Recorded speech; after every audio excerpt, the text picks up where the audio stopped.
How's everybody doing? My name's Mike, and we got Mr. Coco with us today. So what I want to talk about today is walking with the dog outside. So whenever you're walking with your dog, the dog should always be at heel, which means you want the dog to walk at my heel. So I want the dog behind my heel, just like this. And that's going to be the position of where you can have the dog be the least dominant and not want to get in front of you. As soon as the dog's nose starts to cross your left foot, as soon as their nose gets in front like this, now you're going to have a dog that's going to want to rush a lot more, and they're also going to believe that's their position, which happens to be the alpha position, the first position in the wild, simply because you're coming across any threat in the wild. You're the first one to come across it and deal with it. So let's go ahead and get the dog walking. Heel. Good boy. So you see how he walks right by my side, and then if I go to stop, good boy. Heel. Now you see the big space we have here, and he's able to stay behind me and walk pretty comfortably. Now I just did a lesson with the owner with the other dog, and it's very common for when the dogs go back with the owners, they try to do what they did before on the leash.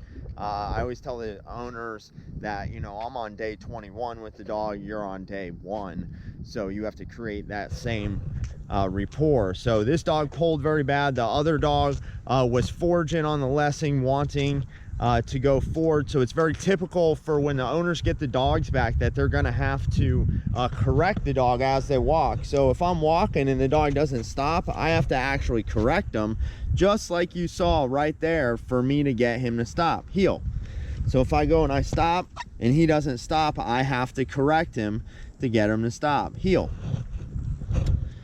So you're very much using the leash to communicate what you want to the dog. So it becomes a dance that a lot of people aren't used to doing, which is you're walking, you're looking forward, you're not staring down, chest out, you're very confident walking, and you're aware of where your dog is, and if you go to stop, you're going to use the leash. Good boy.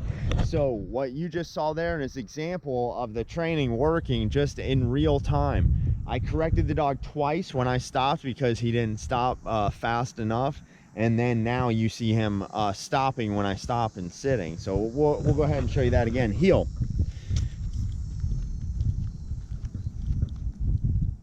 Good boy. Good boy. Good job, buddy. Good heel. Now we always reward the dog when they're doing what we want. We want to encourage them. Good boy. Good heel. Sit. So you see how that works. You have to set those boundaries for the dog, and it can be a dance that you need to get used to. You have to practice, but you have to set that boundary. The biggest thing to look for with this is stay consistent, and do not allow the dog to be walking in front of you. It's gonna take some time, but again, consistency is the key. Heel. And also just working with your dog. So you see how he tried to go the other way, I gave him a little correction. So you see that's how dogs do things. You know, he tried to go the other way on the leash, he got it flipped to his other side, so he tried to take off that way. I give him a quick correction. Timing is what it's all about, and it doesn't have to be a super strong correction, but it has to be timed very well, and again, it has to be consistent. A very common thing that dogs will do is they will actually a very common thing that dogs will do is they'll actually try things, sorry, my mind went blank there for a second.